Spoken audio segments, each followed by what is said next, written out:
All right, welcome to the Explainer.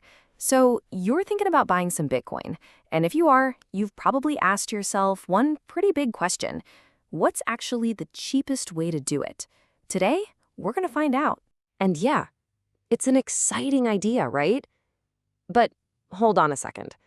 Before you dive in, there's this one little detail that honestly trips up almost every single person who's new to this. And it's this: the price you see on the screen. Yeah, that's not always the price you actually pay.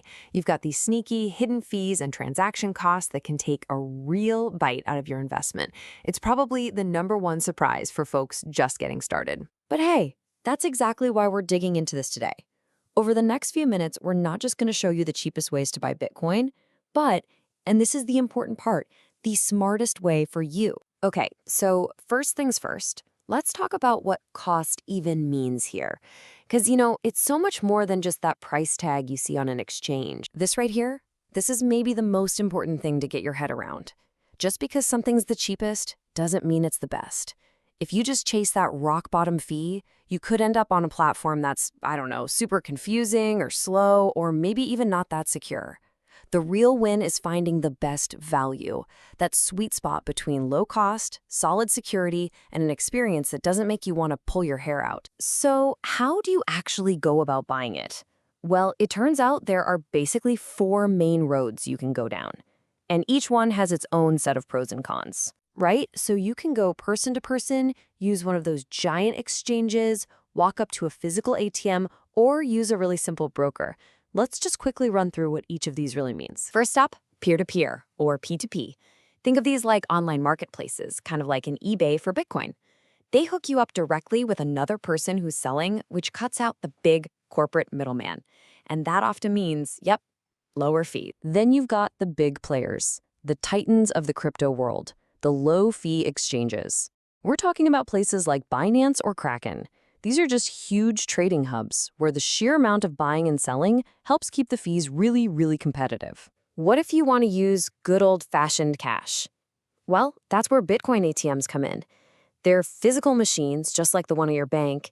I mean, the convenience is amazing, but you got to be careful here.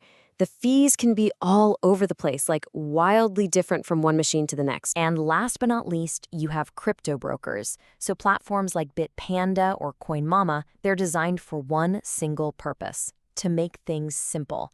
If you are a total beginner and you just want the easiest, most straightforward path, this is probably where you'd look first. Okay, so this table really breaks it down nicely, right? You see on one side, you've got P2P and exchanges.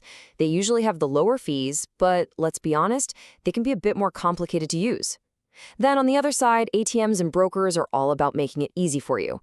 But that convenience, it usually costs a little bit more. And that's really the classic trade-off you got to think about. So no matter which way you decide to go, you're gonna run into fees. It's just a fact of life. So let's break down the 2 main kinds you'll see, so you know exactly what you're paying for. Okay, you're pretty much always going to see 2 types of fees. First, there's the exchange fee. That's just what the platform charges you for using their service. And then there's the network fee. That's the cost to actually get your transaction processed and locked in on the Bitcoin blockchain itself. The easiest way to think about it, it's like a restaurant service charge versus the delivery fee for the driver. 2 separate things. All right, so we know our options. We get the fees. Now, let's get practical. I've got 3 simple rules for you that can help you slash those costs. Think of this as your savings playbook. It's a simple 3-step game plan. It all starts with how you pay, then it's about how much you buy at once, and it ends with the golden rule of shopping for, well, anything. Compare, compare, compare. And trust me, how you decide to pay makes a huge difference. Using a credit card, it's super fast and easy, but it almost always comes with the highest fees, all because of those payment processing costs. A debit card is usually a little better, but if you want the cheapest option, the undisputed champ is almost always a direct bank transfer. Okay, here's a pro tip that can actually save you some serious cash.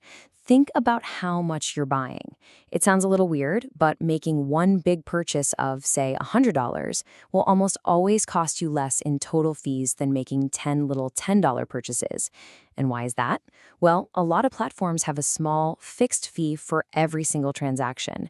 So if you buy in bigger, less frequent chunks, you're just paying that fixed fee fewer times.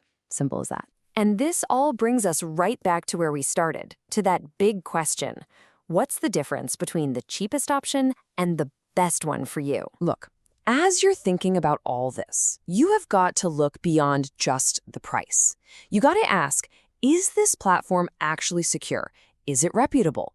If I need to sell, can I do it easily, without a huge hassle? And maybe most importantly, is it actually easy for you to use? Because let's face it, a low fee doesn't mean a thing if the platform is unsafe or just a nightmare to navigate. So there you have it. You've got the playbook now. You know the different ways to buy, you know which fees to look out for, and you've got the strategies to save some money. The absolute #1 cheapest way?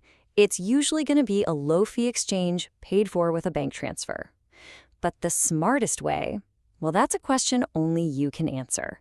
It's about balancing that cost with convenience, with security, and with your own peace of mind. Thanks for joining us on The Explainer.